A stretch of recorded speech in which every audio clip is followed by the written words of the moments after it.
Malam pertama. Kedinginan yang menyengat. Aku tidak pernah menyangka bahawa pengalaman menginap di hospital boleh menjadi mimpi ngeri yang menakutkan. Semuanya bermula pada suatu malam yang dingin ketika aku dimasukkan ke hospital kerana demam panas yang berlarutan.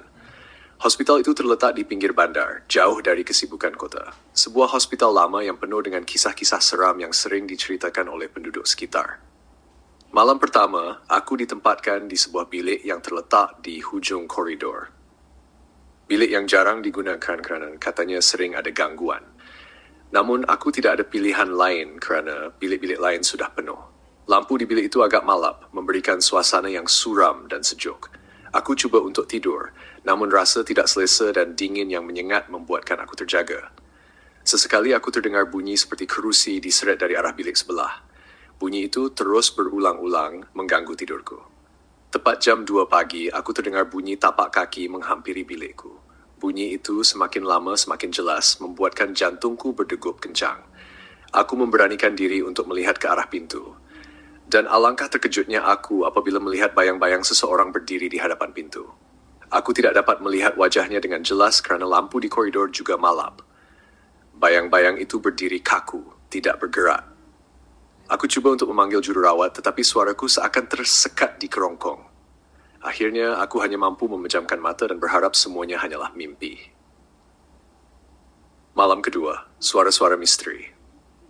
Setelah malam pertama yang menakutkan, aku berharap malam kedua akan lebih tenang. Namun, harapanku hancur berkecai. Malam itu, selepas waktu melawat, aku merasa ada sesuatu yang tidak kena. Suasana menjadi lebih sunyi dari biasa. Jururawat yang bertugas pun kelihatan lebih cemas, seolah-olah mereka tahu sesuatu yang aku tidak tahu. Sekitar jam 1 pagi, aku terdengar bunyi orang berbisik-bisik di luar bilikku.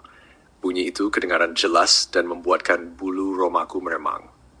Aku cuba untuk menenangkan diri, berfikir bahawa mungkin ia hanya suara jururawat yang sedang berbual. Namun, semakin lama bunyi itu semakin aneh, seperti ada yang menangis merintih kesakitan. Suara itu bukan datang dari satu orang, tetapi seperti dari beberapa orang sekaligus. Aku memberanikan diri untuk bangun dan membuka pintu bilik. Koridor kosong, tidak ada sesiapa. Suara-suara itu terus kedengaran, membuatkan aku semakin takut.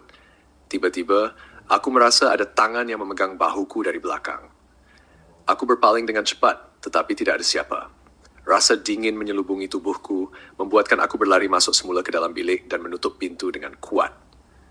Aku duduk di atas katil, menggigil ketakutan. Suara-suara itu masih kedengaran, dan kali ini bunyinya semakin dekat, seperti ada yang berbisik di telingaku. Aku memejamkan mata, membaca doa dalam hati, berharap agar semuanya berakhir dengan segera. Malam ketiga, penampakan yang mengerikan. Malam ketiga, aku hampir tidak ingin tidur. Aku merasa takut dan tidak selesa. Aku meminta untuk dipindahkan ke bilik lain, tetapi jururawat memberitahu bahawa semua bilik sudah penuh. Aku tidak punya pilihan selain bertahan di bilik itu. Malam itu, aku memutuskan untuk tidak tidur dan cuba berjaga sehingga pagi. Sekitar jam 3 pagi, aku terdengar bunyi pintu bilikku dibuka perlahan-lahan. Aku menoleh dan melihat pintu bilik sedikit terbuka. Di balik pintu, kelihatan seorang wanita berpakaian serba putih dengan rambut panjang menutupi wajahnya. Wanita itu berdiri kaku di situ, tidak bergerak. Aku merasa sangat takut dan tidak dapat berbuat apa-apa selain menatapnya dengan mata terbuka luas. Wanita itu mula melangkah masuk ke dalam bilik. Langkahnya perlahan tetapi pasti. Aku dapat merasakan dingin yang amat sangat setiap kali dia melangkah semakin dekat. Dia berhenti di hujung katilku, kemudian perlahan-lahan mengangkat wajahnya. Wajahnya pucat, matanya kosong, dan bibirnya biru. Dia memandangku dengan tatapan kosong yang menakutkan. Aku cuba untuk bergerak, tetapi tubuhku terasa kaku. Wanita itu mendekatkan wajahnya ke arahku, dan aku dapat merasakan nafasnya yang dingin di leherku. Dia berbisik perlahan, tetapi suaranya jelas di telingaku. Tolong aku. Kemudian, dia menghilang begitu sahaja, seolah-olah ditiup angin. Aku menjerit sekuat hati memanggil jururawat. Beberapa jururawat berlari masuk ke bilikku. Mereka terkejut melihat aku dalam keadaan ketakutan. Aku menceritakan apa yang aku alami, dan mereka memutuskan untuk memindahkan aku ke bilik lain, walaupun terpaksa menyusun semula pesakit lain. Keesokan harinya, aku dimaklumkan bahawa bilik itu sebenarnya telah lama tidak digunakan kerana sering berlaku gangguan. Wanita yang aku lihat itu dikatakan adalah roh seorang pesakit yang mati di situ beberapa tahun yang lalu.